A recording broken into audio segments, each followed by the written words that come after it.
Happy New Year, Icons, and welcome back once again to the Metro Icon Podcast. And if this is your first time to the show, hey, welcome to the show. And we appreciate you coming in because this is a very special episode going into the new year. Before I talk about that, I just want to talk about some upcoming shows.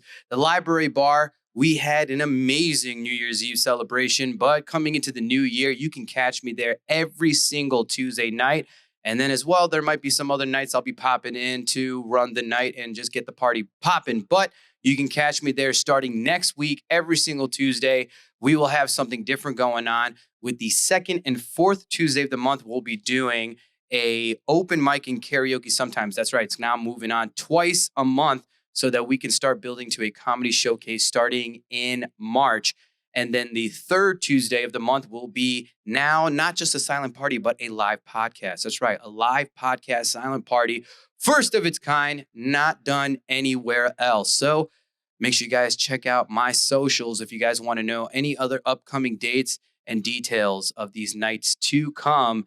And as well, make sure that you guys check out our sponsors. First, we got InsiderCloth.com, the last microfiber cloth you will ever need.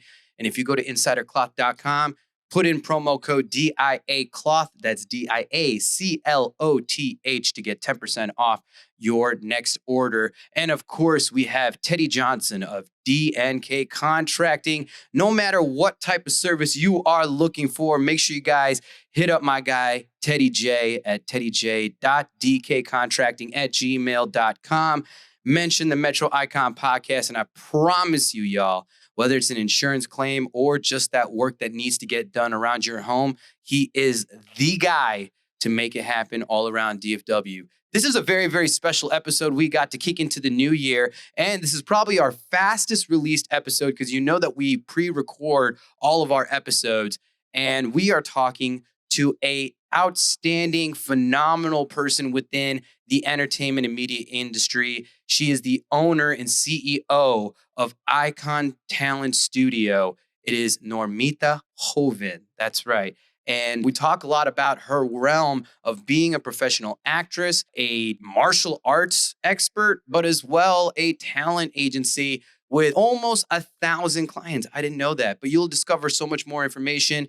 And there's so much information to those who are trying to get into the business and possibly find some representation. So make sure you guys go ahead and turn your speakers up. This is the first episode of 2023 with the one and only Normita Joven.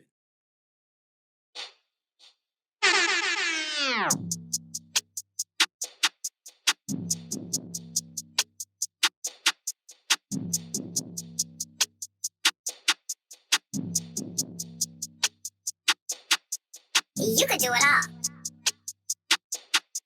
You can. Do it all, baby. That's right. Welcome back to the Metro Icon Podcast, ladies and gentlemen. And of course, Happy New Year, y'all. This is going to be the first episode coming in, episode 21 of the new 2023 year, where there's nothing but a progression and climb. And you know what we do on this podcast? We talk about the world of entertainment and media and the icons that live in it.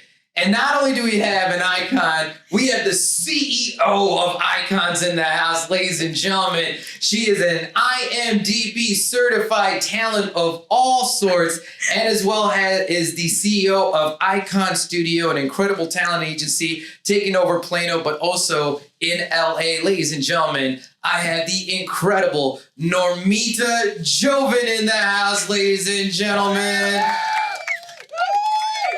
There we go. Yay.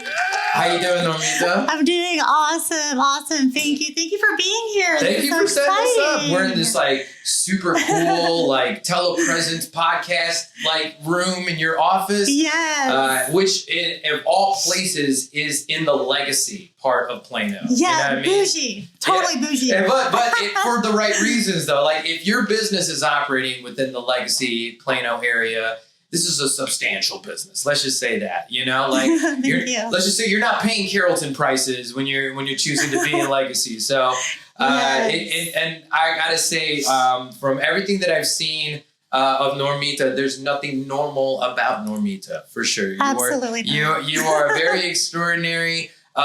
bundle of energy in a small package. Thank you. And this is our first time meeting. So welcome to the show. Thank you so much. I'm so excited. When John first approached me and I saw the name of your show, Icon Podcast, I'm like, no way. Okay, this has meant to be. It's kismet. That's right. And Metro Icon was a singing competition that I put on in DFW last year. So I'm originally from Chicago. So I came here end of 2020. And in 2021, I decided to make a very, very big endeavor to kind of get my name more synonymously known around like DFW. So I being a singer, like before I started doing stand-up comedy, I was going to karaoke nights. That's how I stayed sharp to being on the microphone and working out music and whatever, but mostly just working out a crowd and being my stage presence. But there's a big stigma within the music industry against karaoke. A lot of people within the music industry would say that, oh, you won't find real singers in karaoke. And I know that's not true at all. I've seen some incredible singers through karaoke. So I started it's a multi-metropolitan singing competition. And I pretty much hosted these karaoke nights in 9 different locations around DFW.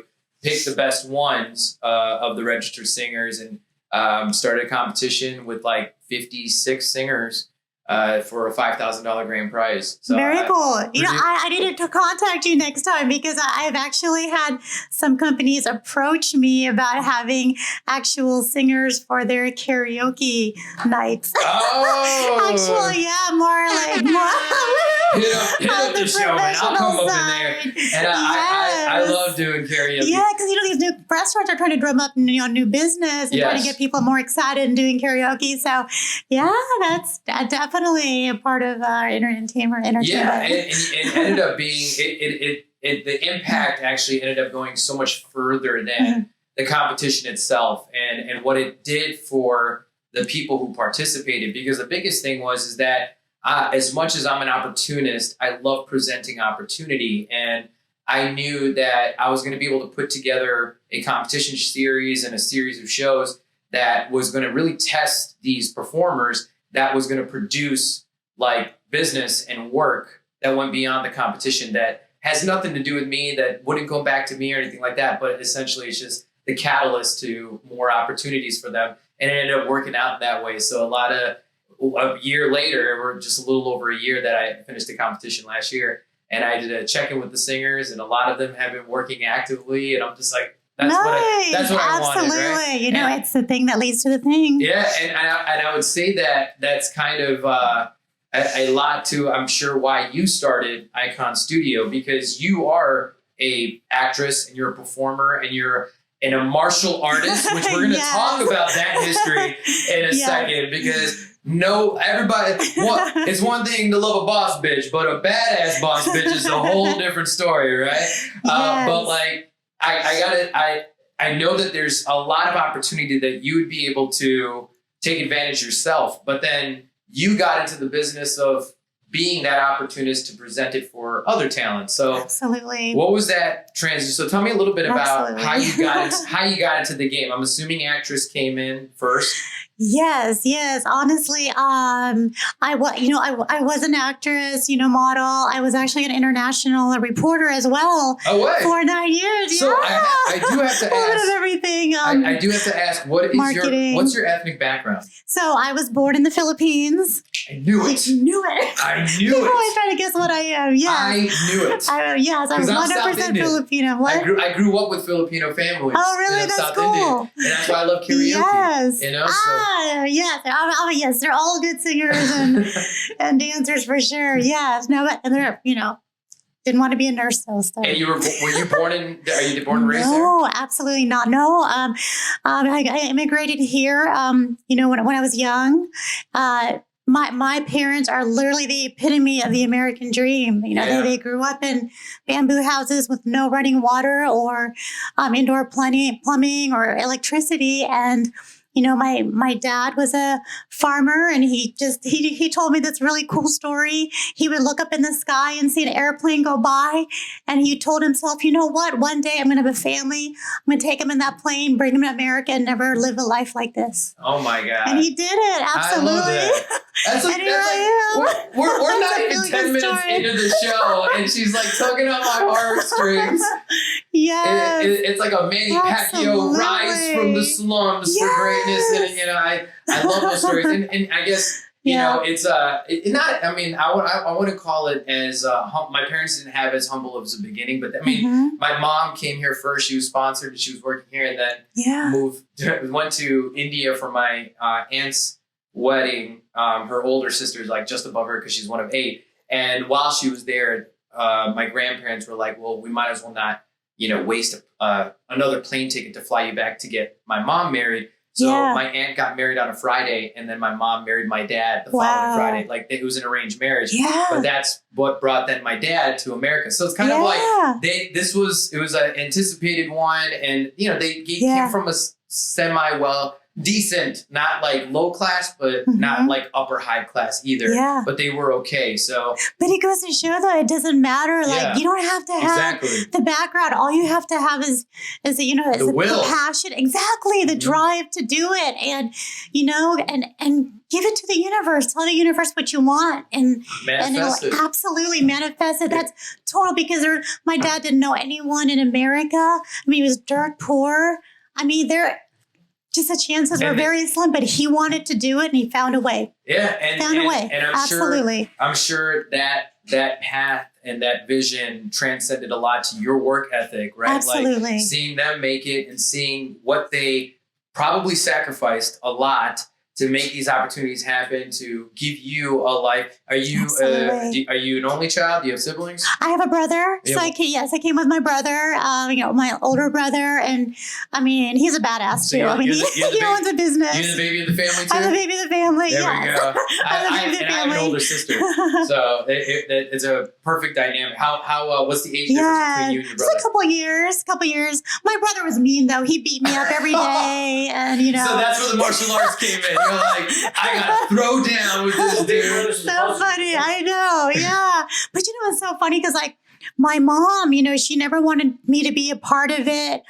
She thought, it's not something girls did. She tried to, put me through ballet, and I went through piano. Every Asian had to go through piano, I'm sure, and all these musical instruments. And my dad, he worked at Texas Instruments and retired from Raytheon, and they had a karate club there, so he kind of snuck me in there.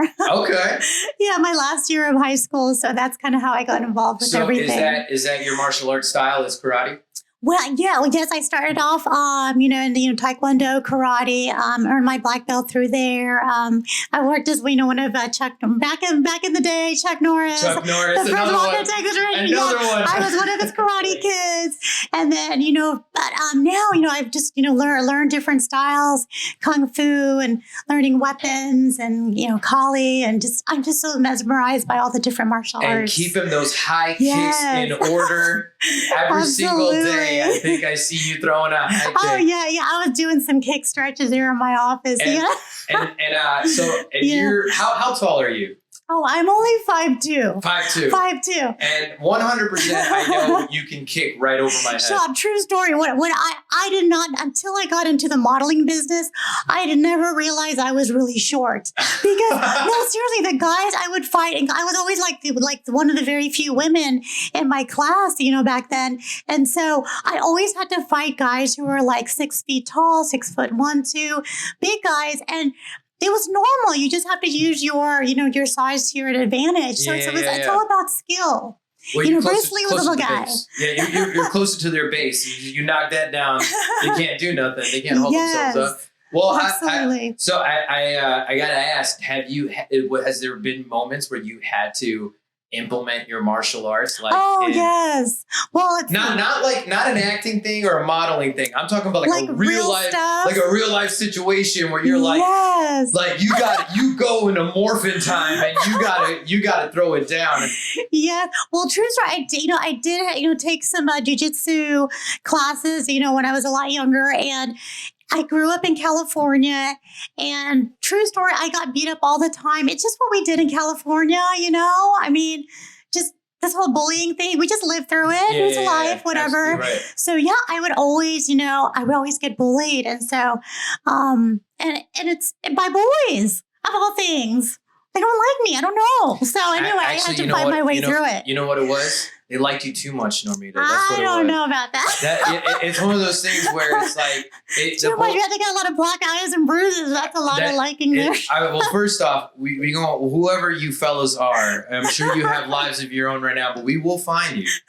Me and Blue Label Johnny got enough resources to find all these dudes. Yeah. And if they're married and have families of their own, we're going to let their wives know what they were doing back in the day. But that's right. But I relate to the whole bullying thing. I was let's call this a late. Yeah. Well, I didn't say English is my second language, so that was difficult too. Yeah, not knowing how to speak English in the beginning. Yeah. Okay. Yeah. And I bullied a lot for that. That for me is like I only know English. I don't know my native tongue, but my fiance, she's Mexican and she's a radio personality. Cool. But she speaks Spanish first, and she had to learn English, at the age of 9, 10. But now she does vocal drops and she speaks English well. And, after a while, your vocal tenacity just like evolves and stuff. And look at you now. Yeah, right. I can speak English now.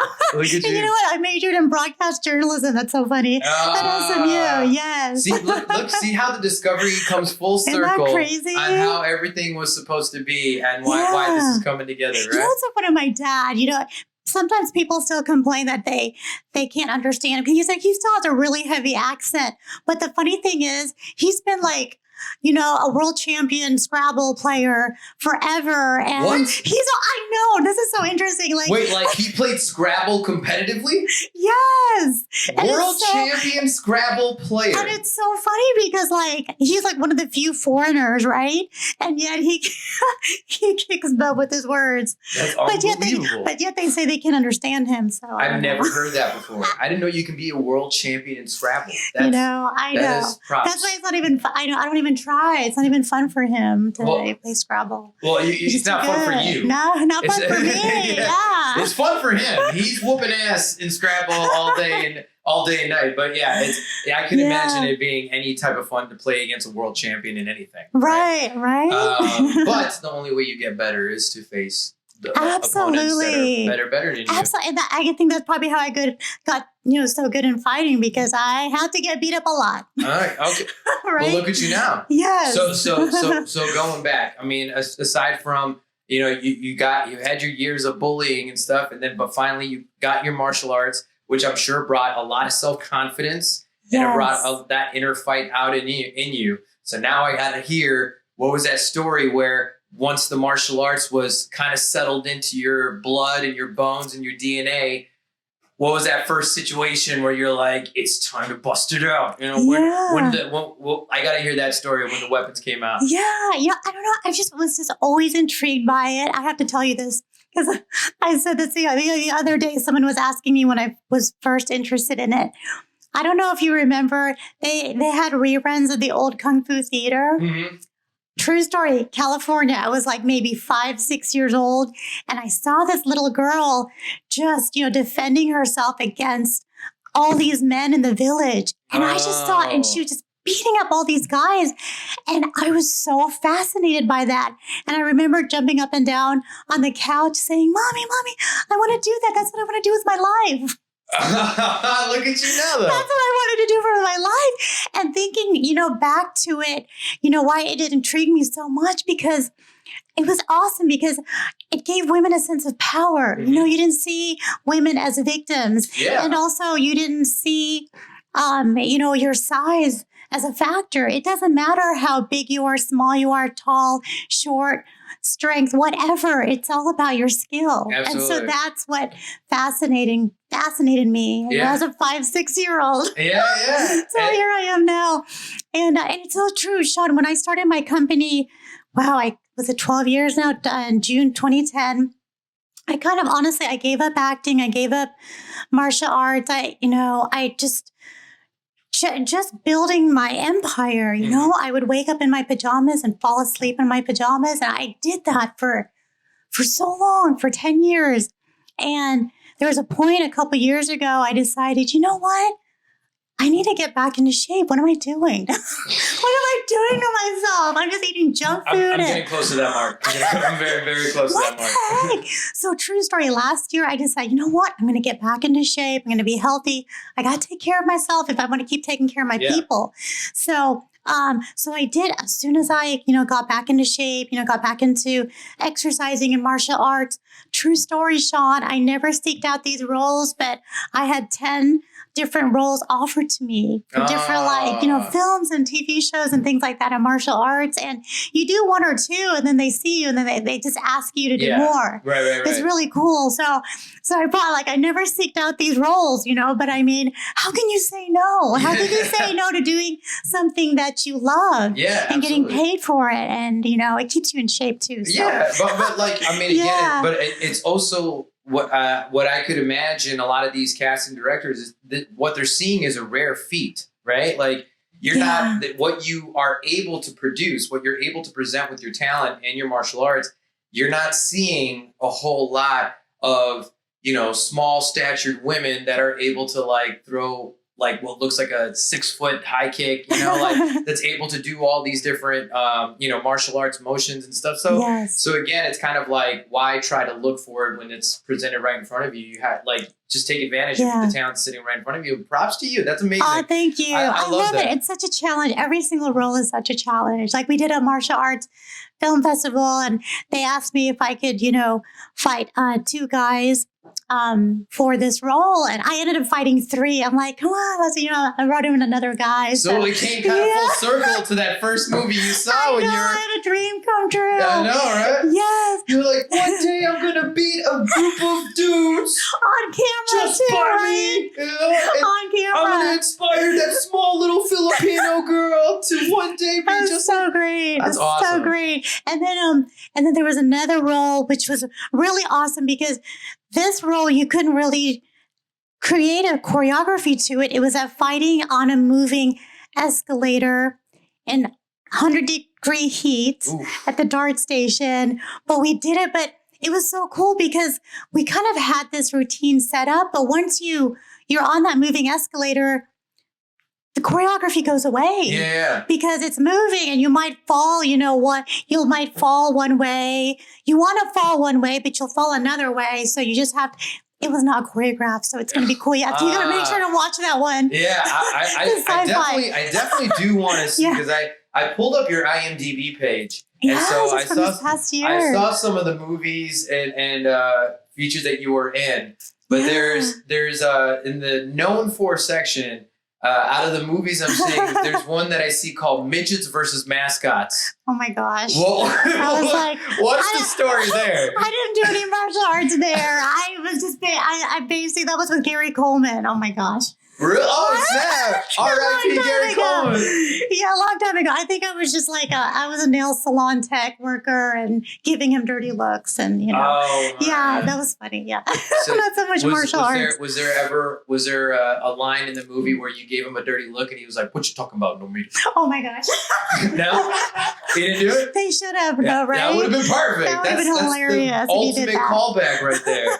That's so funny. Well, that's awesome. I think it'd be the ultimate dream, if I were to be able to get into acting and be placed on roles I'd be like, man, Marvel movie would be an ultimate thing. Yes. But I don't know if I have the flair enough to be like a superhero. I don't think that I would be enough in the card, but I can definitely be like the human enthusiast sidekick, that's helping, that's rolling with them and driving the truck or whatever it is, so I always consider it would be awesome to be in an action type of movie, but I just don't think that I'm that coordinated. I can dance though, and I figured that when you're putting these martial arts things, it's almost like doing a dance choreography, but a lot more close contact a little bit, right? I'd love for you to come to. We have Under Protection. I play an assassin, and that will be at the Look Cinema. Playing for a week. Oh, no way. Yes, in February. So we're look for you to attend. I actually get to work by I know the guys. I work by Butterfly Night. The guys that make the film is. Yeah, I met too. There that's how I met John, actually. There we go. Yeah. On the sitcom, the director, I was their cinematographer. Okay. So that's where that connection. So when does that movie get released? February 9. Okay. February is the release date, and I actually, I used my butterfly knife. But what I did though, because you're not supposed to use real weapons on set. Just so there's no accidents and no goofball takes my knife and plays around with it. We actually had it dulled. Oh. So just in case, because with a butterfly knife, if you flip it the wrong way, you're gonna cut your hand. Yeah. You're gonna cut your hand. Has that happened when you learn how to use it? Like, did you end up? Even when you're using the right, the safety blade, you're still getting sharp cuts, because it's really, so you could tell I'm kind of like just laying off for a while because I got so many cuts and bruises on my even hands. With your sparkly nail polish, I feel like I still have more delicate hands than you do. Like you have more badassery hands, and I have look at these cuts. Very delicate hands. Yes, you've got beautiful hands. I think that's how you can tell a martial artist when they've got like messed up knuckles and everything. Just, that's the one thing I feel like I don't have man hands, and so it's just like it's like these are not fists of power. Like they look smooth. You look like you put a lot of lotion, body oil. I do use that vitamin E. The vitamin E. Shout out to my fiance. Yeah, you got great skin. Thank you really do. And I'm happy to say that I actually don't have to do too much face treatment to maintain. So wow, it's fairly natural, which I know it doesn't come off. Natural beauty. I don't know about beauty, but I'll keep it natural for sure. Yes. Organic is what I'll say. There you go. But definitely, I would say there's a lot more beauty in the world than myself represented. And I was telling you, talking about beauty. Just real quickly, before my journey to Icon Studios, I worked with Beauty Fashion, which it's 100 years old. This was back when people actually can hold a magazine and read it. But I ran the Texas market, but basically, beauty and fashion, Chanel, Lancome. Anytime, I've interviewed Kim Kardashian, Carla Santana. Oh, nice. True story. If you are a celebrity and you have your own perfume, you've made it. Oh, is that Kiss, the ticker? Carla Santana. That's what it felt like, right? Jessica I think perfume Simpson. or like makeup line, right? Right, Rihanna, Kim Kardashian, Rihanna. Yeah, so it was so fun. I had it was just an honor and privilege to be able to meet and interview those celebrities and CEOs of beauty companies. I wasn't really much into the beauty fashion side as I was more into just, learning about people, right? Mm-hmm. Like learning like the people behind the brand, the person behind the brand, like Sean John P. Diddy Combs. He named his fragrance Unforgivable because he felt like life without passion was unforgivable. Sure. Okay. Right? So that is what intrigued me, and that's what, kind of got me into the beauty fashion stuff. So from whatever timeline when your perfume comes out, what would you be calling your perfume? Oh, my kick ass. I don't know. Call it High Kick. High Kick, yeah. That would call it High Kick. That would be cool. That would be cool. Yeah. Oh my God. I'll tell you this. High Kick. I'll tell you this right now. With my market strategy, when it comes to names and stuff, You're good. I'll be able to sling them off. Oh my God. You know what's so funny, Shawn? Like I kind of laugh about this, but like whenever I go to a red carpet, I don't know. I just people want to like kick with me. So true story. If you ever go to a red carpet and you see people kicking on the red carpet, I'm probably there. Literally, it's so great. Like, with Under Protection, like I've been, teaching everyone or inspiring people to kick. So they've been like messaging me. They're at bars and clubs. Hey, Normita, watch this. I've seen them doing tornado kicks and high kicks at the clubs. I'm like, yeah, that's really cool. I mean, hopefully it's more in the beginning of the night and not throwing a tornado kick towards last call. That's going to be bad news for somebody, more than likely the kicker. That's awesome. So you said you started Icon Studio at you said the June of 2010? 2010, yes. So 12 June of years. 2010, yeah, So 12 years. how many talents do you have under your agency now? Wow, we've had pretty much, since the beginning, honestly, it's been probably about it was over 1,000 at one point. I know, right, across the country, so it was over 1,000, and and it was just based here in Dallas. But now, because of what happened with COVID, you don't have to be in person to audition anymore. Oh, yeah. Yeah, so it's really cool. Now we have talent that's signed with us across the country. So we've got people in New York, California, Canada, even, some out of the country. So yeah, it's been beautiful. So we have, just maybe like right under 1,000, but I know I have a full-time agency director, Nick, and he's just been taking people off. I love you just saying 1,000, like that's not a small, that's like not a big number, like maybe under 1,000. I'm like, I was thinking like, oh, she probably has like 50, 60, solid working talents, but close to 1,000. Yeah.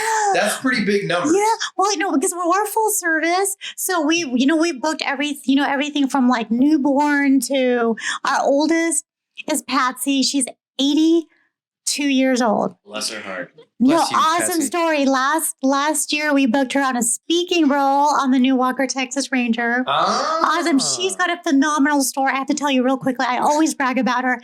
75 years old. She came to me. She said, Normita, I have never done this before. Oh. I've always wanted to, but just life happened. And I don't think I'm going to get a lot of work because I'm older, but it's been on my bucket list. I want to give it a shot. I said, okay, let's give it a shot. True story. That first year, I booked her like on 3 national commercials. Let's go. She's on a billboard. Let's go. And she's only 5'1". 5'1". 80 years old on a billboard. Come on. Yeah, that's the cool part when Get it, Patsy. No. Shawn, that's when you've been doing this for a while. When you're going bowling or eating dinner at a restaurant, the TV comes up and you see your actors on the commercial or TV show. You've been doing this a while. Yeah. Or you're driving and you see you see Patsy on the billboard off the side of the highway. And would I be able to see her around DFW billboards, or is it? I believe. Yeah, this was probably closer to Houston. I actually have the billboard on my website, so you can see it here in a second. Okay. But so many great stories. Yes. So I have a story about everyone, honestly. I love that right there because I think I like to preach a lot where it's like you're never too old to start anything. Yes. Because for example, I think about Colonel Sanders. Yes, KFC. Absolutely. He started at the age of 55, and absolutely. He didn't even live long enough to see his company turn into a multi-million-dollar corporation, right? Yes. And then in stand-up comedy, it's the same thing. I mean, absolutely. I'm 35 and I feel like I'm coming late, but I waited until I established myself within my career with being an MC, saying DJing, and all that kind of stuff. And then I did improv comedy at Second City, so I graduated from that. And so stand-up I did that actually right when Metro Icon finished. I finished the finale. Yes. The following week, I went to my first open mic, and it's been constant. Because it's okay because maybe back then you weren't ready yet. Yeah, exactly. But in stand-up, there's a lot of older comedians that are starting off that are in their 50s and 60s. Yes. The oldest one I've met. Awesome. The oldest one I met is an older gay married man who's 77 years old named Carrie Day. Shout out Carrie Day because. And he's always in a suit. He looks like Orville Redenbacher all the time, the popcorn guy. The popcorn guy. He's always wearing overalls and suspenders and a bow tie. But he started doing stand-up comedy only just a few years into it in his 70s. And I'm like, and he said I might as well go ahead but while I'm getting close to kicking it, I might as well just live your dreams. Yeah, exactly. Yeah. It's so true because with Patsy's story, you're saying, it doesn't matter how old you are, how young you are. If you have a dream, you should just go for it. Absolutely. All her friends are probably, I don't know, hanging out in their rocking chairs. Who knows? And here she's driving all over the place, acting, living her dreams. Yeah, it's so amazing. And at that age, there's not a lot of people. Well, even after the pandemic, made it through and whatnot. But to still be physically active and still be able to create movement for yourself. I mean, that's a huge thing. But shout out to Patsy. I hope to meet you one day, girl. And Shawn, I love breaking barriers. I guess with my company. because I did the acting thing, a long time ago, regularly. And I just remember, back to the casting directors, the agents, they were so mean. You know what I mean? Wait, Hollywood is mean? Like everybody, like they're so What? like they made. I thought they were just so inviting and let everybody in. Actors feel like, poo poo. I mean, Poo poo. I don't curse. Whoa. Such a hard G delivery right there. Such poo poo. With the poo poo. You know what I mean? These Hollywood casting agents bringing that poo poo nonsense. There's this lady that came up to me. We're still friends. She signed with a different agency, but she was like, yeah, my agent, she says I'm too old, but I'll take you anyway. I'm like, you gonna let somebody talk to you like that? But I feel like that's why I couldn't see myself living in LA. Yeah. Like I'm told all the time, they're like, dude, you need to move to LA. You need to move to LA. And so this is actually a good segue because I definitely want to get your opinion on this because as there's the industry of what Hollywood is known for. Yeah. It's always been categorized as only happening in LA. Although there were media markets within, Chicago, New York, Atlanta, and now it's coming up in Texas. But the way I saw it progressing, especially in the last, even 5 years, maybe a couple of years before the pandemic, I felt like there's a lot more that's actually being produced outside of LA. Even if it's like a LA production company, they're not shooting in LA. They're shooting in Atlanta, they're shooting in Texas, and now there's all these big media production companies that are coming in. Yeah. And like Netflix is opening up in New Jersey. Then you have Tyler Perry's studio. So what's your take on that? Do you think LA is still the move if you want to really branch into Hollywood? Or do you think that, that's what oh, wow. True story. The way that we moved into LA during COVID, LA was shut down, right? It was shut down for a while. And so the production companies would come to Texas to film. And so a lot of them contacted us. And so, we casted a lot of their projects here. We worked with Oprah Winfrey and things like that. And so, so it was really awesome. So we built our, contacts and casting directors, and we met producer directors. So they basically welcomed us to LA, which is awesome. But, I hear this all the time. People sometimes they're trying to make Dallas into LA, and it's, we're never going to be LA, and it's okay. Yeah. It's okay. It's awesome to be in Dallas, to be in Texas. We've got strong family values here and everything. Every city is unique in its own way. Yeah, but it's totally okay. I think to that argument is a big reason why I moved to DFW, right? Like when people ask me, like, "Oh, why did you come to Dallas from Chicago?" When I'm working in entertainment and doing all these live events, and I'm like, opportunity because DFW is on this crazy exponential climb. Yes. And just with the amount of diversity and talent that's coming in here and these businesses and companies and absolutely. But everything is on this developmental climb that there is just opportunity to create here, right? Absolutely. Like LA is an established market within like the entertainment scene, so that there's a lot more, I guess, call it corruption, inner corruption, right? Sure. But here, I mean, again, it's Hollywood is Hollywood. Entertainment is could be a very jaded game, and what's the word? Conceited or just it's just kind of like bougie or just kind of like looking for the right image. But I think that's the beauty of the era now, and that's what you prove with like clients like Patsy. Is that there is no right image. There's just the right person for that role. Absolutely. Right? Yes. It's a vision of the director, producer. So my advice when a lot of actors want to eventually move on to LA and work there full time is build your resume here. Seriously. Yeah. Like Dallas is so, as even like for like corporate commercials, things like that. Yeah. I have a guy 2 years ago, he booked a Toyota commercials union. It became actually international, but that working 3 days, he got paid for 2 years. Now we just, signed him on for another 2 years. So it's like, to be like the Jake imagine working for 3 days and getting, paid $100,000, $200,000. I mean, why not? Why right? not? I love build Toyota. your resume. I love Toyota. I have a 2019 Yes. RAV4 hybrid, Toyota. and I love that car to death. Even if I make $1 million tomorrow, like I would drive that car every day. Toyotas. They run forever. I would love to be like the Jake from State Farm for Toyota. I think I would be so token. You know, I can hit the Indian markets. I would bring the Mexican people in because they would think that I'm Mexican. Like there's so many people that most people don't know that I'm Indian, and that I would just be able to hit all the tan Asian markets. What do they think you are?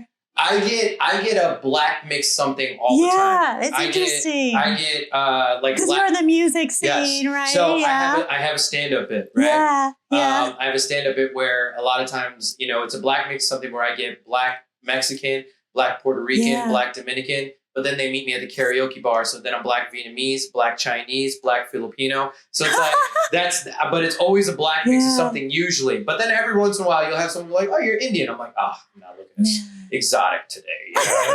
You know, Indians are kicking butt though with the entertainment business. We are coming up. Absolutely. We're starting to come in and come out. And also I think like the Asian, like, you know, the Asian representation is coming in, like, you know, like shows like Fresh Off the Boat, which I love that show. Yes. And then you have Joe Coy, and he's come up with his new movie that's Easter. So proud of him. Easter Sunday. Absolutely. Do you know Joe Coy? I should though. You should. I should. He's such an inspiration. I the way you spoke is. I thought you guys were like besties. We I'm should like, be. excuse me.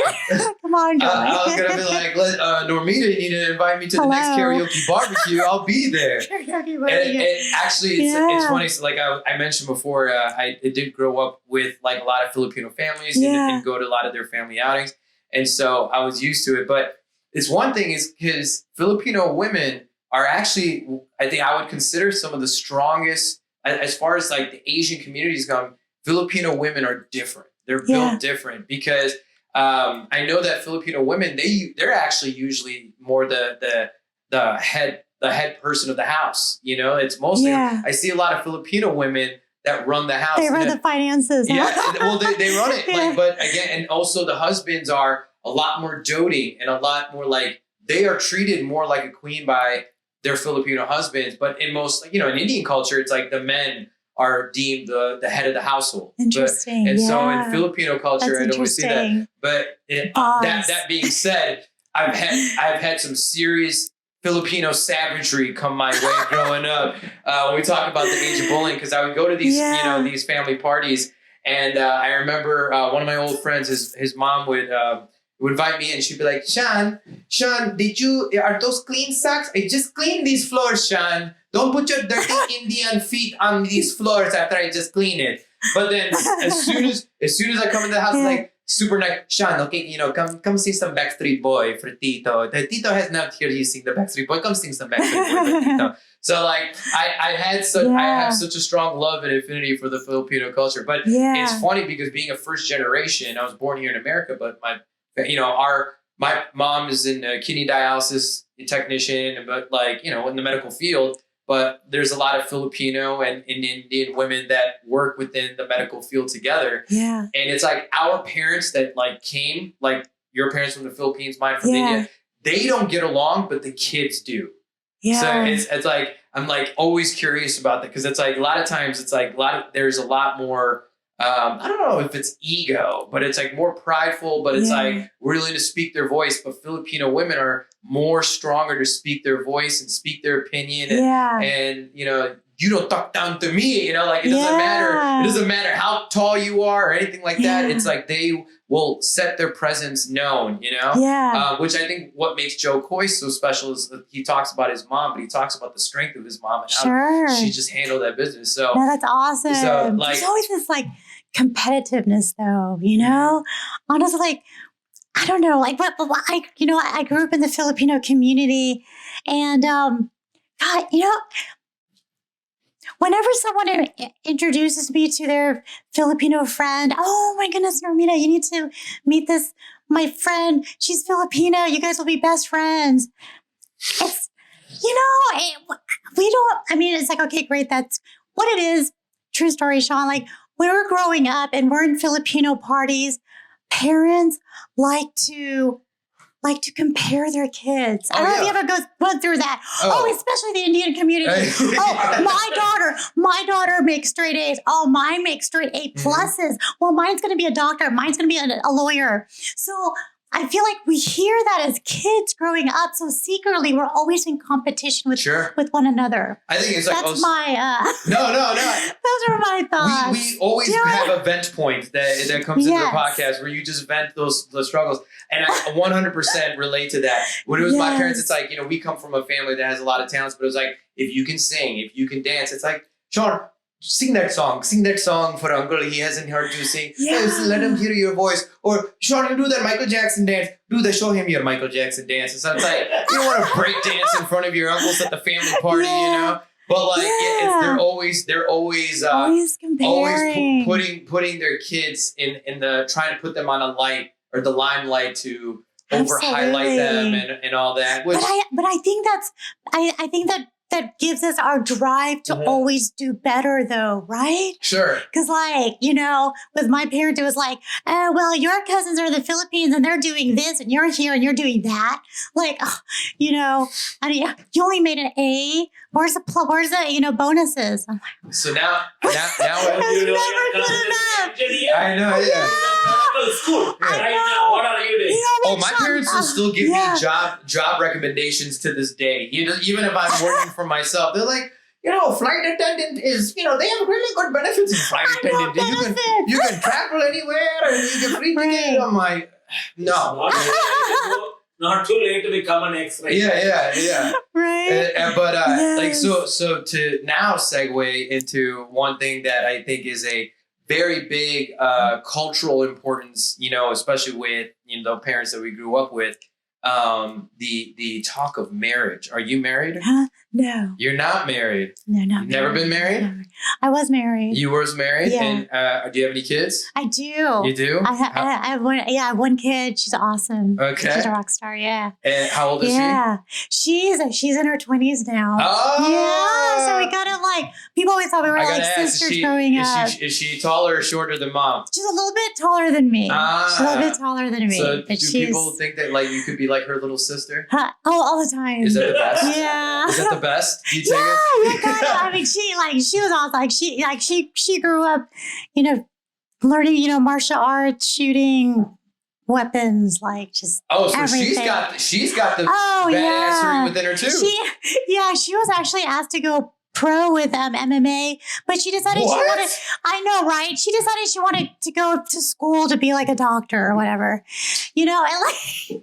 I mean, this is so funny. Oh my God, I tell people this. I think it's hilarious. But like when my daughter first approached me telling me she wanted to be a doctor, and she doesn't want to be a doctor anymore, but when she first approached me telling me this, the first thing I thought to myself was, what did I do wrong? Where did I go wrong? I figured it was Isn't going that funny? Yeah, no, seriously, because my daughter, she's a totally different topic. Like, she grew up, I created my own marketing and promotions company so that way I could be a full-time mother and have a career at the same time. Yeah. And so I took her with me. It's so funny. People think that kids, kind of. You're gonna rub off on them, and they'll take in that like world of creativity. Kind of, but it's funny. Like people think that kids will hold you back, but it's so opposite. You learn so much, having kids. I have one child, but I mean, she grew up in the marketing business with me. She came with me when I was a reporter. Carla Santana, she was 3 years old. He would throw her up and down on her lap. Oh, that's beautiful. So she was with me all the time. So I don't know.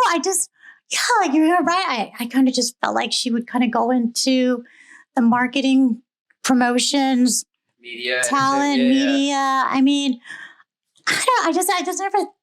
Like the last thing I ever wanted to be in my, was a nurse or a doctor. Yeah. But it's okay. But no, I relate. But again, it's kind of like, I think the grace that you have, right? Like we probably didn't have that as much from our parents. I know when I told my parents, I'm like, I'm starting this company and going to entertainment full time. It's like, they were only convinced it was the right move when they got the validation from like the Indian community from them seeing me perform on all these weddings and all that kind of stuff. And then that's when they were like, okay, you know what? He's making it work. And so but it wasn't like yes, we support you. Go ahead and do it. Like, it's like you have to prove them wrong, right? Yeah. So again, it's like, as much as they probably threw you off guard a little bit, in the end, you're still going to support what she wants to do, but she didn't end up going into the medical field, right? Yeah. Oh, no. She's always been an entrepreneur. So she has her own production company, and actually she did go into, marketing marketing and things like that. So she's a rock star. Her and her boyfriend, they have their own production company. They're doing big things. I mean, he's flying all over the place, producing corporate videos and things like that. Sony, you name it. So I actually love that you mentioned something that you said that you lose your freedom. Like, people think that you lose your freedom when you have kids, but you didn't see that at all because you were able to actually... She was making money since she was in diapers. Are you kidding me? They help you pay your bills. Flex. There we go. That's what I'm talking I don't know what people are crying about. I would love that. Like, seriously. You're barely just walking and don't really even have control of your bowel movements, and you're still able to make a check. I mean, that's right. That's yeah. Oh, real quick too. I have this, I put in my post, we have this actress, and it's so funny. She was pregnant, so she actually booked a commercial as a pregnant woman, and then she had the baby the night before the shoot. Isn't that funny? So we had to replace her last minute. But she was just recently, her newborn and husband were recently in a commercial for Texas Health. And she did a WIC commercial. She's done like 3 or 4 national commercials. And she has a newborn. I love that. See, I love changing the way people think, because other agencies might think. The industry thinks. Yeah, oh, you're pregnant. Well, just, we'll have to wait a while, blah, blah, blah. I'm like, come on board, acting's for everyone. Yeah, but right? But it's segueing back a little bit, because with you saying that, you felt still the freedom and the creative power, even still being a mother and being able to grow your business as you're raising your child. Yes. My fiance, I have no kids, but my fiance has 3 kids. Oh, wow. And I'm moving her and her 3 kids from Northern Indiana down to Dallas. So, we're making the big leap and the big sacrifice. And, I know that I'm going to be having to change a lot of my lifestyle, in a sense of really not just making it about me, but I'm kind of excited for it. She's got 3 kids. Her son is going to be 15. His birthday's in February, 3 days before mine. Oh, wow. And then her 2 daughters are 7 and 8. But she's the radio personality, but she has her business doing vocal drops, and so I have my setup, and I just feel like, all right, once we're together, we're going to be able to actually make more happen with each other together. And it's been a long distance relationship, so I'm excited for us to finally have our lives together. But awesome. I love to hear that, because it's kind of like low key, makes a little bit worry. I'm like, man, am I going to be able to still have some fun and be able to do the things I want? But for me and she her, had one. Huh? She had one. Yeah, that's right. Your life is over. No. I'm not worried, man. Because one thing I love about her kids is they're so self-sufficient. Well, yeah, and also there's 3 of them, so they can kind of take care of each other, right? So I'm not changing diapers. I'm not wiping butts. So it's kind of I'm okay. That's the easy stuff. Yeah, they can take care of it. Changing diapers is easy. It's everything after that. That's She'll do, my fiance will do the homework hours and everything like that. I'm just I'll just be the one to comment on the grades that come home and be like, that could be better. That's it. Just walk away. But no, I'm excited. I built a very honest relationship with them, and I told them, I'm not ever gonna be your dad. No matter what happens between me and your mom, you don't ever have to call me dad. Just you can call me Shawn, however long. But I'm gonna be the man that makes your mom happy, and you guys at least get to be part of that. And what makes your mom happy the most are you 3. So I'm gonna be there for you guys, just like I'm there for her. And, we're going to make this unit work, Yeah, that's so awesome. And, her and her kids are Mexican, I'm Indian. And so I love my greatest weddings to do are fusion weddings. Right. And so, but bringing those 2 worlds together, I mean, that's 2 classes of people that know how to party. Let's just say that. So I'm excited to see what's going to happen. So interesting. Harika, one of my models, she got booked on a commercial. I forgot which vodka company, but they actually had it's an Indian wedding. They wanted basically the groom was a African American family. And then and then they had the Indian family too. But this was for a vodka. I've had those weddings. I had that wedding. That's so cool. Yeah, I don't know, just they're reminded me of the that, greatest like, weddings. They're the greatest weddings. multicultural. Yeah, because it's like So awesome. and John will probably contest to this, but like Indian weddings, there is a little bit of that pride, that ego, that show, and it's all about showing the community and you have to invite everybody. Like, for example, like my sister when she got married, she had 720 people at her wedding. Yeah, that's a large Indian wedding. Wow, that's awesome. And I'm so happy that when we do our destination wedding, I'm going to be able to do like a fraction of that. So, but again, it's kind of like you see the same things and you see the same type of like.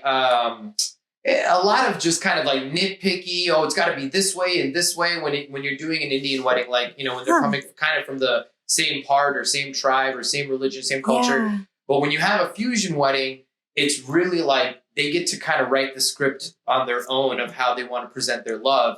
And when you have those two families, they don't know what to expect from either side, but when I do it, I end up being able to emphasize like, we're bringing these two worlds together and seeing that kind of blend come in and just seeing how like, people from the outside of the Indian culture are like dancing to Indian music, and then Indian people are dancing to the other side's cultural music. Like that's where the true amazing energy, the unique type of like celebrations come into play. So that's so awesome. Yeah, that's so awesome. I'm excited. I'm excited to see what's going to happen. And me and her have big goals within the industry that we full on plan on still carrying out, and hopefully inspiring her kids to follow through. Her son's a boxer. Actually, he's going to be 15, but he's a professional boxer. So, oh wow! And I love boxing, so I'm going to be feeding that to him a lot. And very cool. There's plenty of those opportunities. So very cool. I want to talk a little bit. Like,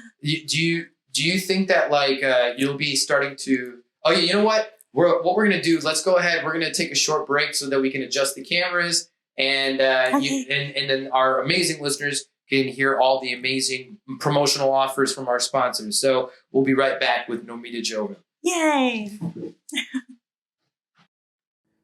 Insider Cloth is an innovative application to bring more clarity to all your everyday glass, screens, and professional lenses, where you don't have to worry about forgetting that microfiber cloth to get the job done. Insider Cloth is an iron-based microfiber cloth to apply to any of your clothes or professional wear, which resides on the inside of your shirt. General Fabrics create microabrasions to glass surfaces, and over time can reduce the clarity or visibility to your glasses, cell phone, or other glass product or screens. Super easy to apply and can be added to the inside of your common wear or even the specialty wear like men's ties or your pocket square. Go to insidercloth.com and apply the promo code DIACloth.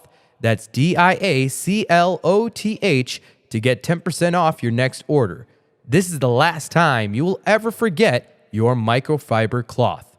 The Library Bar FTW is the most unique bar and entertainment venue located in downtown Fort Worth, Texas.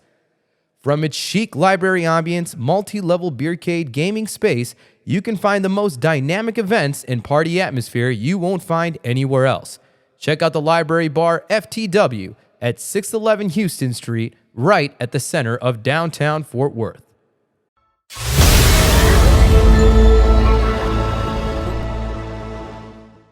And we're back with Normita Joven, taking a little break, and I hope you guys are taking advantage of all of our sponsors that we have and the promotional offers that they're putting out there just for tuning into the Metro Icon podcast. But I was just talking to Normita a little bit, and she was mentioning how, because you grew up in Los Angeles and you moved here, I think you said you're 15, 16? Yeah, like before I could start driving. And so I moved here my junior year of high school. You moved here, and I'm sure that your business has brought you back to LA from time to time. Yeah. But you were talking about the safety and the luxury that's you've been able to feel being in Texas. Oh, absolutely. versus anywhere else, right? Yes. And obviously, it's like Chicago, LA, New York. It's like seeing like a homeless population is a standard. You were talking about like how's that a way to live? Yes, I was just thinking about that because my daughter, I've taken her with me traveling everywhere. I've taken her to New York, to Beverly Hills, Harvard. She was thinking about going to Harvard, and her one of her favorite movies is Legally Blonde, right? And it looks so perfect, the grass, everything. And we go there, there's nothing but homeless people all around campus, and she she didn't, she didn't understand that. I remember when here we live in Collin County, and she saw a homeless person one time when she was little, and she brought the homeless person all food and blankets, and she's like, "What do we do?" And she called every single agency. And, big heart. right, such a big heart. So I mean, literally, it's a beautiful place. It's a great place. Yeah, to raise kids. Yeah, and absolutely. I 100% agree with you because I feel like, especially growing up in Chicago. And my dad had a business in Chicago. Then I went to school downtown Chicago. Yeah. Like seeing a homeless person was like a dime a dozen. It was a natural daily occurrence, but you become jaded to it. And it's so sad. and then unfortunately we live in a world where people will try and take advantage in various circumstances. People will use your offerings to get whatever vice they need to fill, that maybe brought on to homelessness and all, but like again, it's harder. You lose your sense of empathy when you see it so often. Oh, absolutely, right? absolutely. So it's like when you're not used to having to see that type of like environmental dynamic, you are more giving when you do come across it, right? Oh, absolutely. And then have you gone back to the Philippines since you left? No, honestly, I came back. We lived there. We came back for vacation for like a month, in my early teens. And honestly, that was the best thing that my parents did for me because, growing up here, you tend to get spoiled, right? And I was thinking, they're gonna take. I was thinking we're gonna vacation and a really nice resort, and go swimming in the waterfalls. No, they had us staying in the actual bamboo houses where they grew up. And, but it was such a humbling experience because it was like, wow, this culture, there was one television in the entire village and everybody gathered around just to watch this one TV. And I'm just thinking, wow, back home, people are complaining, they don't that have, the 60-inch doesn't have enough HD power. Right? Like they don't have a Mercedes, they have a Ford. I'm just like, wow, but these people are just so happy and they just love to be around each other. And it was so humbling. And I feel like almost everyone, needs to like join the Peace Corps, the military, or go overseas and just see how life is like. That I definitely agree with. You have such a different perspective. Absolutely. Like, cause I've gone back to India a few times, but the last time I went was just before my 21st birthday. So it was going on almost 16 years ago. But when I went, I remember we went. It was like during the winter time, like December through January, and it was like a good 3.5 weeks that we were there. Yeah. And I remember I was so bummed at first because I was in college at the time, and I'm like, oh, my friends are coming back from college, and I'm gonna miss out on hanging out with them, and blah blah blah blah. And that was the trip. Sure. That was the catalyst that I wanted to be an MC, and I wanted to go into entertainment. And it was because, we visited orphanages, but we went to an all-girls orphanage, and I had a special moment showing them, like, that's when I just started in the entertainment game, like just started emceeing. I was coming off being a bar and bat mitzvah dancer, but now I was an MC. So I was like, I threw a little mock school event for this all-girls orphanage, and that ended up transcending to such a beautiful, like, moment. And seeing the impact that they had. And, like, for me, like, these 8th grade kids, they don't appreciate nothing, but like these girls were just like so grateful. They didn't think. So, having like that gratitude. I agree with you. Like, regardless if it's even like a professional venture or educational venture, like just get out and see the world, and it'll give you a bigger appreciation for what you do have, and Absolutely. even the little things, waking up and having hot water, and being able to brush your teeth. And we should be alive. We should be happy to be alive. Yeah, there right? we go. I mean, yeah, that's with everything going on in this world. We just we live in a world where the little things are forgotten. And Absolutely. So it's easy. It's one of those things. Even on the worst days, you can still count small blessings. Absolutely. And create a win. So I think it's funny that we started off this podcast talking about that. Your parents created the American dream, building a life for you and your brother. But I feel like you kind of created the American dream yourself. I mean, because you were an immigrant. You came here as a small child. True. And I have no entertainment background. Right, yeah.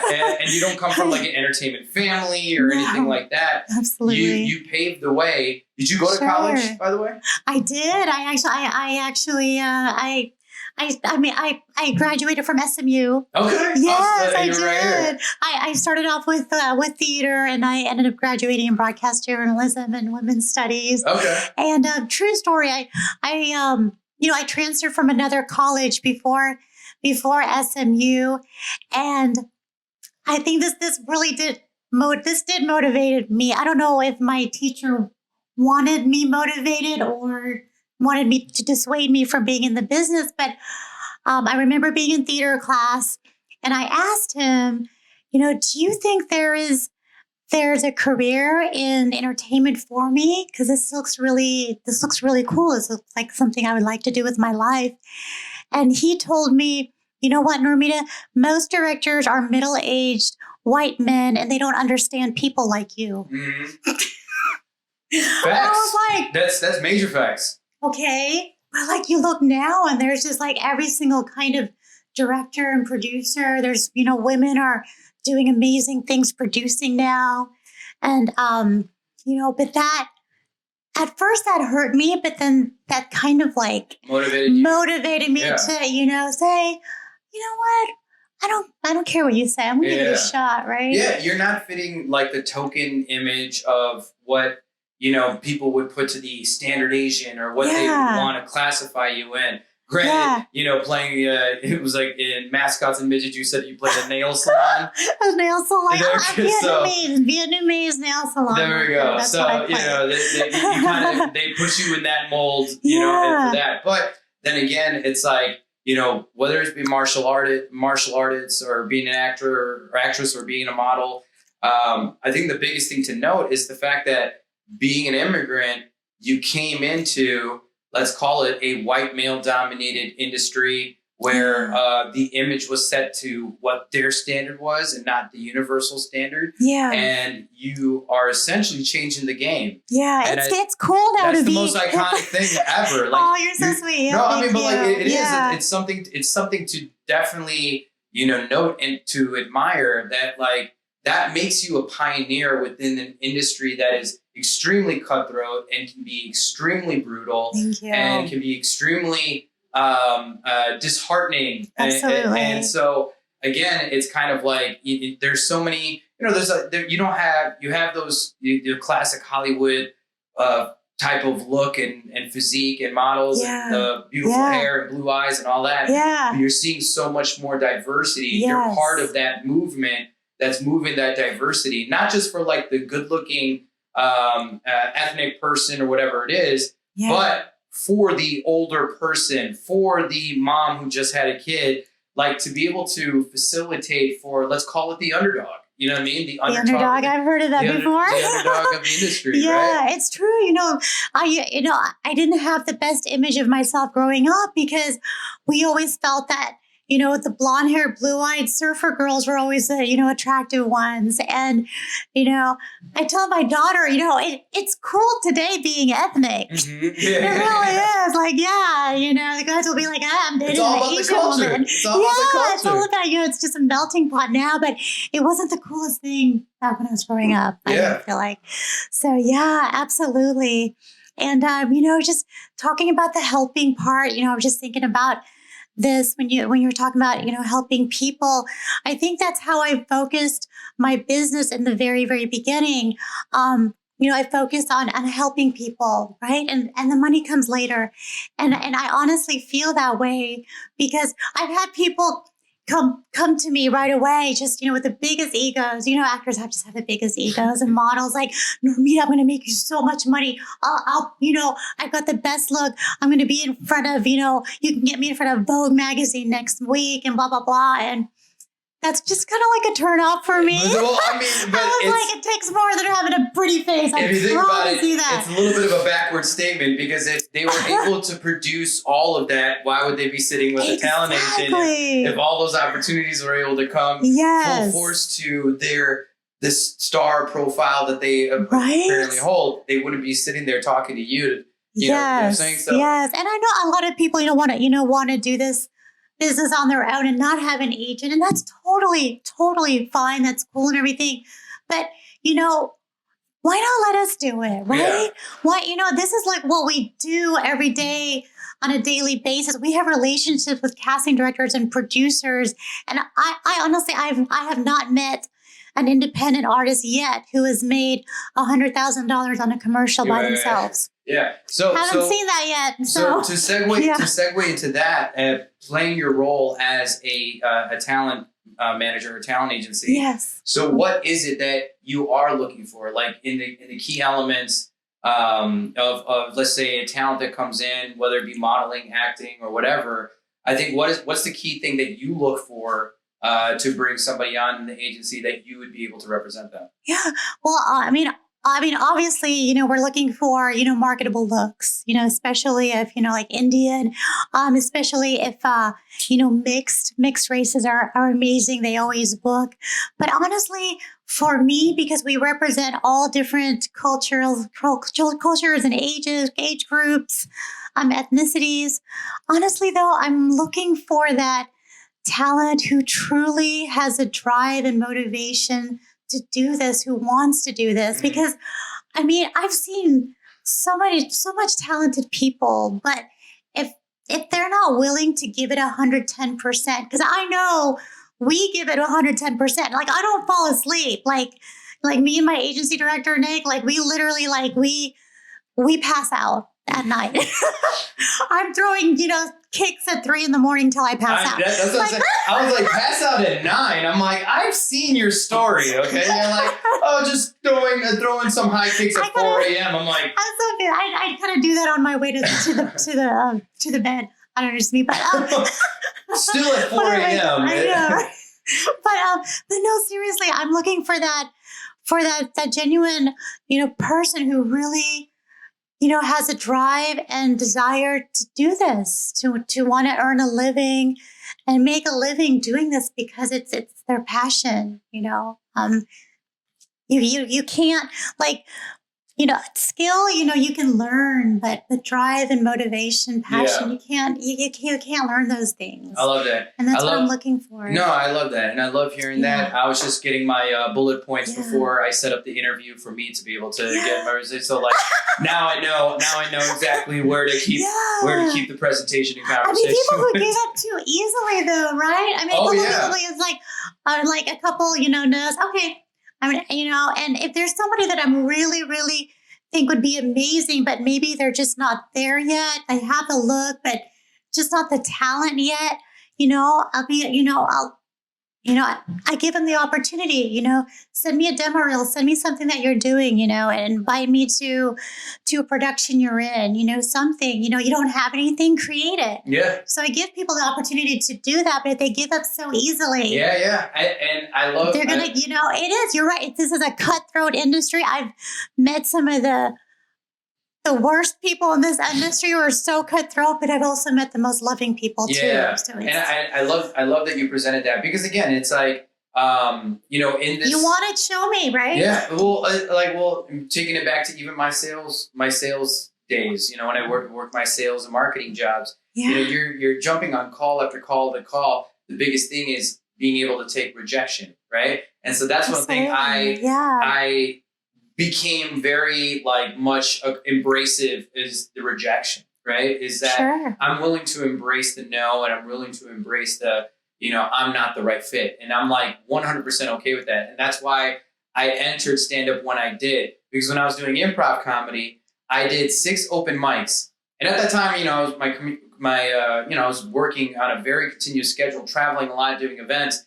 And I was the only professional MC that was doing this improv comedy. Most of the people that was doing improv through all the programs were doing everyday jobs, but they wanted to learn to be more comfortable in social settings and being able to talk in public and speak openly. And that's what I say improv. Everybody should do improv. I don't care what industry you're in. Absolutely. Everybody should do improv. Absolutely. But during that time, I did my first 6 stand-up open mics. And when I went in, I purposely went in with 0 preparation. I purposely went in with no material planned out just to see what my brain can do in 5 minutes. Sure. But the biggest thing was to feel the rejection and to get used to that, to hear the crickets and hear the silence and be engulfed with that awkward moment, the biggest nightmare of why stand-up is as hard as it is, because people wouldn't be able to take that. Yeah. Now when I do it, it's like I'm almost embracing the awkward moments. You know, it's almost like if people don't laugh, I'm just like, forget you, I think that's funny. Yeah. You know, like it's kind of like, it may be very... It's so different because they're in your face, you know, whereas actors is kind of like a silent rejection. So that's why, like, you know, with all the different things within artistry that I'm able to perform, you know, I see stand-up as its own class of its own. Because as a singer, as a dancer, as an actor, as a DJ, as an MC, you're working with this supportive collective in a group. There's a production. There's a team, right? Absolutely. When there's stand-up, there's guys behind the scene, but when it comes to putting on a show, it's just you. It's just you. You don't have no track. You don't have no dance moves to go into. You have to just put your ultimate truth and delivery out there. It's such a different animal in its own. It is, and so that's why I love stand-up. But I'm hoping that it's that element that's now I'm developing strongly in. Yeah. You know, and even, you know, I'm able to have people like John that's coming through, and he's managing these, you know, these productions and coming through with a lot of these shows that I'm doing. But he's also seeing that progression and seeing me how I work out jokes and how I work out material and how I said a joke before is not how I say it now. And it's telling you some of my best actors are comics. Well, my best actors. I'm just listening, you know, outside of this podcast and stuff, I know I'm going to definitely want to have a conversation with you, Normita. Okay? Yeah. But other than that, I'm very much appreciative of the insight you brought into your life and what brought you to where you are today. Yeah. But your contribution, I think that is something to know. What you're contributing to this industry is actually very earnest, right? Thank you. I think it's safe to say that I live by a lot of mantras, you know, and being humble is something that is very, very, you know, prominent, especially as an MC or like anybody that is, you know, front facing or doing live stage performance or whatever. Mm-hmm. It's easy to build up ego in this game. And so I have this mantra. I say it very often on my podcast episodes. But, you know, I always say this to my new guests, but I live by 2 mantras. Humble is key, like Bumble is bee. And I have that tattooed. Yeah. And then the second one is entertainment's greatest obstacle is always the individual easing their godliness out. It's a double acronym for ego. So it's entertainment's greatest obstacle, ego, easing godliness out, ego. Wow. And that's what the ego is that you're easing the godliness is your truth of yourself to the universe, right? Yes. When you ease that out, it's just you. You're only focused on you. Yes. You have a disconnection to the universe, and you're thinking that it's all meant for you, and it's not, you know? True. Starve the ego, feed the soul. There we go. There we go. Yeah. You're not the main character in your story. So, yes. So, and that's what, honestly, Shawn, that's what drives me. You know, see, you know, I've had people who have come up to me, actors, you know, so in the beginning, you know, before I had 1,000 people under my belt, you know, I brought in actors who have never acted before, but I could tell like this is their passion and they believe in me as much as I believe in them. And now they have their own production companies in LA and they're doing major things out there. And that's something else. I think about my mentor. My soul. I think about my mentor, who's the one who trained me and told me I was born to be an MC. And it was just from him giving me a chance on the microphone at a small school party. Absolutely. And it was just seeing that. But he has his own entertainment company, and then I started mine, and he always has been a supportive force through the climb of my career. Me and him are still close. Shout out to Mars. I love you. Yay, Mars. He's such a spirit and light, and he's played like really like my father figure role in the industry that I'm in.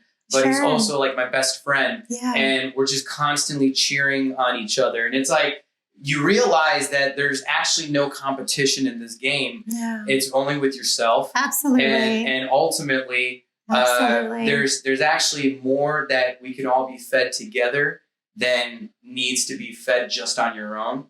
Type of thing. And a potluck is always better than a solo person catering. You know what I mean? So true. So I want to say thank you so much, for your time. I want to thank you for really the impact you've brought into this industry. I think that it's just so earnest, it's so true, it's genuine. She's an incredible Google search if you look up Normita Joven. But definitely follow her Instagram. What is your Instagram handle, by the way?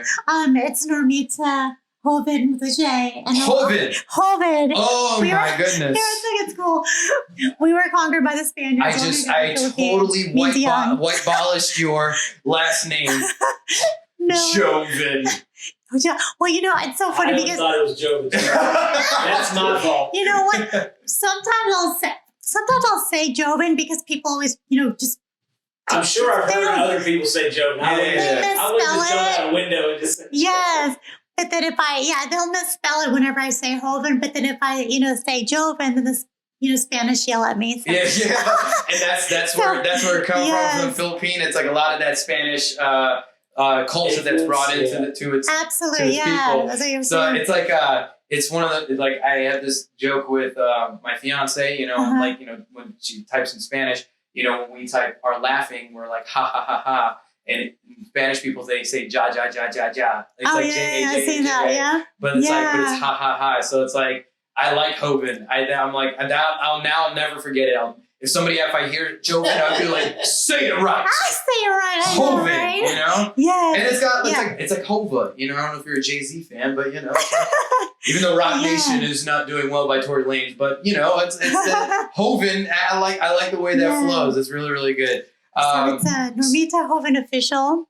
That's my Instagram. And then iconstudios.us is my Instagram and also my Facebook and also my website. Yes. And soon to come, iconstudio.worldwide. Yes. There we go. Yes. International. Right? I think that's a great goal. Yeah, no. It's going to happen. Yeah. Let's just be real about that first. It's going to happen. Make sure you got your movie coming out. You said Under Protection. Yes. Comes out February 9th. February 9th. Yes. And so outside, you said the Look Theaters is going to have it for a week. It's going to have it. Yes. We're going to have our premiere February 9th. The red carpet premiere. And the tickets are going to go on sale here soon for the public. And then it'll stay open for a week so people can purchase tickets throughout the week. And then in March, we may be doing a red carpet premiere in LA because cinemas are all over the country. No, yeah. So they have it there as well. And there's so many great things we didn't even get a chance to talk about as well. But there's a movie that I casted, House of Dolls. We're having a premiere in Beverly Hills in February. Is it a scary movie? It sounds like a scary movie. House of Dolls. Pretty people. But it's going to be on February 14th. So I was thinking about, Valentine's Day Massacre, maybe. Oh, there we go. Valentine's Day Massacre. Yeah. Yes. So but outside, is it going to be streaming anywhere after the movie premieres? I believe so, because, a lot of times, depending how well it does at the box office will depend, where it'll end up, Netflix or Paramount Plus or, Well, like if there's 2 extra spaces available at the premiere that's coming in a few weeks, I know 2 bald brown guys that definitely would love to come check it out and have some fun. I'd love to have you guys there. Absolutely. I will do a lot of stretching before I come to the red carpet to make sure. That's right. I know, in limited space, we didn't get a chance to do our martial arts. And so, what we'll do is we will close out a little segment. Close out the segment of the podcast. But maybe we can kind of reconstruct and find a space and do a little martial arts demonstration so that can come in so people can see what she's doing at 4 a.m. on her Instagram stories. Everyone can see it Play with happen. my butterfly knives. There we go. Oh, yes. I want to see all the badassery, 100%. I'm open to it. Very cool. So excited. Normita, thank you so much for your time. Oh, thank you for your spirit. Thank you for having me. No, this has been a very fun and very beautiful share. Great way to kick off into the new year. 2023. Absolutely. Yes. And make sure you guys follow her on Instagram, Normita Joven Official, and check out our movie Under Protection, and then House of Dolls. House of Dolls. Oh, that's another one. That's in Beverly Hills. We literally have like 100 projects we're doing every day. No big deal. Yeah, that's why I got to keep picking. There we go. I don't know how you even keep up with that. It's just like, I mean, you got to have, how big is your team? Lot. I got to ask that. Honestly, thank goodness, I've got my full-time agency director, but it's mainly us. We have some other people that kind of help out, do the work on the website and the admin and stuff like that. But it's mainly me and Nick. Oof. Yeah, it's a lot. That's a do-it-all boss right there. Yeah. Well, I appreciate it, Normita. Thank you. We before we work into our little martial arts demonstration. Insider Cloth is an innovative application to bring more clarity to all your everyday glass, screens, and professional lenses where you don't have to worry about forgetting that microfiber cloth to get the job done. Insider Cloth is an iron-based microfiber cloth to apply to any of your clothes or professional wear, which resides on the inside of your shirt. General fabrics create microabrasions to glass surfaces, and over time can reduce the clarity or visibility to your glasses, cell phone, or other glass product or screens. Super easy to apply and can be added to the inside of your common wear or even the specialty wear like men's ties or your pocket square. Go to insidercloth.com and apply the promo code DIACloth. That's DIACLOTH to get 10% off your next order. This is the last time you will ever forget your microfiber cloth. Need to get a new roof or home restoration project done? Then Teddy Johnson of D&K Contracting is the most elite choice of all your commercial or residential contract needs. Teddy Johnson has been proudly serving DFW, providing all roofing style needs as well as gutter and siding installation, custom metal work, kitchen and bathroom remodels, fence building, window replacements, garage installation, and more. Especially when dealing with those tedious insurance claims, Teddy Johnson provides the most outstanding quality of work and customer service you won't receive anywhere else. Email him now at teddyj.dkcontracting@gmail.com. That's TEDDY.dkcontracting@gmail.com. All right, so this is a very, very unique part of the Metro Icon podcast where, we did have one episode with my cousin where we did a little jam session, but right now I'm going to put Miss Joven to the test with these martial art moves and see what these high kicks that we've been talking about in this episode. I want to see what she got. I feel like should we do like almost like Bruce Lee where almost she could kick my face, but it just comes from one. If she does hit you, that'll be the best footage I've ever captured. Condition, okay. So conditioning is okay, so we're gonna face each other. Oh, I'm doing this with you. Oh, okay. I thought you were gonna just show me what you got. Okay. So basically, this is just for you to know. So this is how we strengthen our forearms. Okay. Because obviously, if somebody kicks you and your forearms aren't strong, You need to do one of these. yeah, you don't want to break your arm, Yeah, right? sure. So we just go so let me see her. So we just go 1, 2, 3. Oh, okay. We go 1, 2, 3.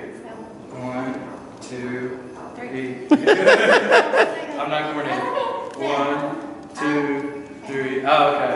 1, 2, 3. Oh, okay. So we do about 100 of these. I'm trying to act like this is not hurting me at all, but. You know, it feels really good on your forearms.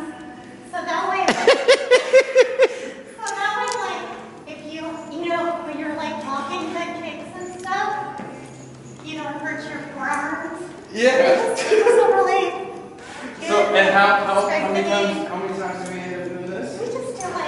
do it till your arm goes down? No. Oh no, it's really good for your arms actually. Oh, really? Yeah. So you do like about 100 or so. 100? I already feel myself cruising. We just do like, But I do got the rhythm. I do feel an extra blood flow, especially to the bruising area. Oh my goodness. She's so strong. Yes, John, I'm going to show you this. Okay, I don't know if I can do it anymore. My goodness. That actually, like my arm, like it feels good. It feels good. I do feel it, but I do feel bruising. I do. Yeah, let's just do. Okay, so basically, let's see. So we're in fighting. We're fighting. Oh Lord. Okay. I'm like afraid to square up. I feel like she's gonna. You're about to get kicked, knocked out. Oh God. Okay. So basically, like it's like somebody like just punches you here. Okay. So you go 1, 2, 3. It's really quick. It's like a big hoop. So like is this before they prepare to punch? Like if somebody like tries to backhand you or punch you. Oh. Yeah, it's like a quick. It hurts. This hurts. It's just blocking. Blocking is bruising. So we could do, yeah. So we have okay, so like, yeah, so if you, so if you like backhand here, punch Okay. 1, 2, 3. Okay, yes. Right? And then you can even. Yeah, like that would. And this is what's called a come along. A lot of police. She brought the cobra out of me. A lot of police officers use it because like it makes you come along. Yeah. Yay. Yes, I felt I was not in control. So basically, so you're just gonna like if you punch me. Okay. 1, 2, 3. Okay. Back, 1, 2, back. Okay, so if I'm going to stand boom. Yeah. You're much faster, but you I could do a backhand. Yes, this is a very strong group on watch. It hurts very much with the contact in the face, for sure. Yeah. So if I backhand you, then. I will fall. So you like backhand me or punch me? Okay. Yes. Okay. If she's not making the contact, my head keeps going back. Where like I feel like the hit is still coming through. It's really good, and it's really cool because it's so close Yes, here. yes. And then like the other person is like this. Yeah. So that way it looks like from this angle, it looks like I'm really whacking you. Yeah, right. It's all about angles. No, 100%. I don't have the fire that you have when you deliver it. Okay, so your back arm is so. So you start with this one. And then. Have you never watched a Bruce Lee movie? I did, but there's more. I can imitate it. You're on the right, so yeah, so we can see. Yeah. So it'd be this hand, right? Because this would be my strong arm to punch. Yeah, you would first you're like walking down with Yeah. 1, 2, 3. Oh, gotcha. Okay, so it'd be. Let's Boom. start with this one first. Okay. 1, 2, yeah. Sure. 1, 2, yes. There we go. Am I ready for my movie cut? Yeah. Ready for your close-up, Mr. Director? See, I wasn't really good. I did one. Okay. All right, here we go. Well, nobody's going to be calling Shawn for stunts. I just put the hand. Stop it! Stop it! That's what I was going for, you know?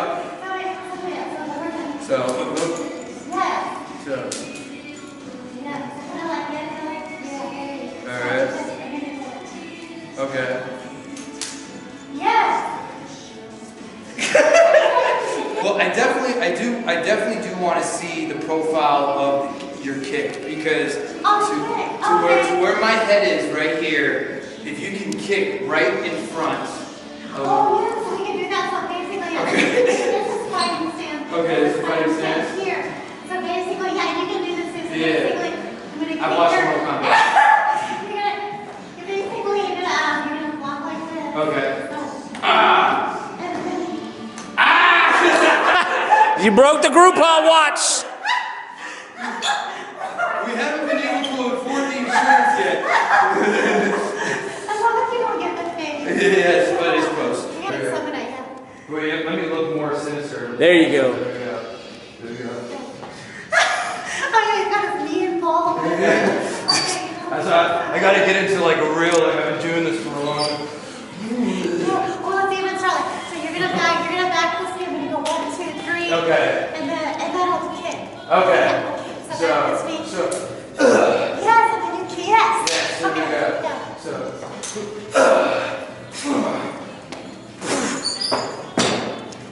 Perfect.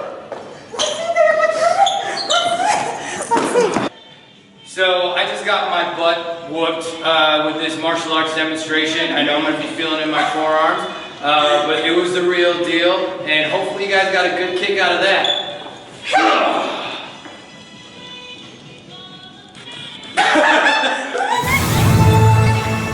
You close out the podcast, Okay. and so I have my guests. What I have them do is to leave out any final phrase, sentence, quote, word, whatever you want to do to leave out the podcast. It is on you. Okay, just be like one word? No. It can be Oh, anything. It So can be anything. It can be a phrase, a quote, a sentence, or it can just be one word. But it's whatever you want to put out into the world, however long or short. From the CEO of Icons. So many. Oh, I guess. Few things, guys. I just want you all to remember that in this business, if you do want to be a talent in this business, just know that, even though every day you're going to be auditioning against thousands and thousands of other people that, may look like you, the same color, the same height, weight, age, ethnicity, whatever, just remember, guys, there's always going to be just one you. So, go for things, go for it 100%. Don't let anyone tell you that you can't do it. That's right. Absolutely, because, you put it in the universe. Yeah. Absolutely. Take a chance on yourself. Sean. Yeah. Take a chance on yourself because obviously dreams do come true. We just celebrated my 12-year anniversary at the where we were at. We were at the hotel. It was amazing at the W Hotel. We just celebrated our 12-year anniversary, and it was amazing. We had it sold out in a day. I was so worried about selling tickets. We sold out in a day, and it was just so packed. It was just the most amazing things. And I mean, we had people who came just to support us who didn't even know any of the models, and I love it because it shows me that loyalty still exists. And that's, one thing about our business is, honesty and integrity is what we've built my company on. And as long as we're always honest and, remain humble and remain, true to ourselves and helping others, we're always going to flourish. So let's go. Come on, Normita. I love it. Let's go, girl. Let's go. 2023.